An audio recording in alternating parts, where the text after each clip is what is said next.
this is Tim from Your Six Studios. Today in this video, I'm going to show you how to install APKs on your Android phone. So you want to go ahead and just find the APK. So I'm going to download Fortnite.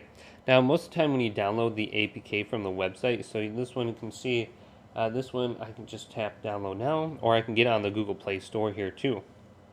So I have two different options to get this. And then you can see I had that download that popped up. I can go to download anyways right here. So let's go ahead and just make this pop up again. Maybe I'll go back and then just go back into this. So let's go to download now. And just make sure you click download right here. And then download anyways if you have the option. And this is going to be an APK. Now to start the download, however, you might need to allow some permissions. So let's go to the top right and go to settings. And then go down to security and privacy. So here's security and privacy. And if you are trying to get Fortnite, you can get that through the Google Play Store. You don't need to download the browser version anymore.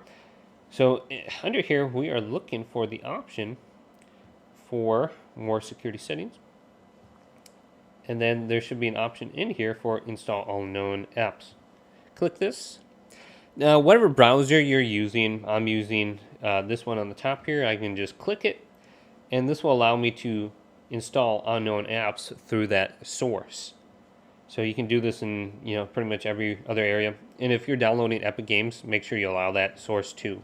So you might have to come in here a few different times just to allow the source. And then since I already downloaded it, I can go to Files now, Files. And on Samsung, I have My Files. You might just have Files on yours device. And then we can go to Downloads. Then here it is, Epic Games. I can tap on this.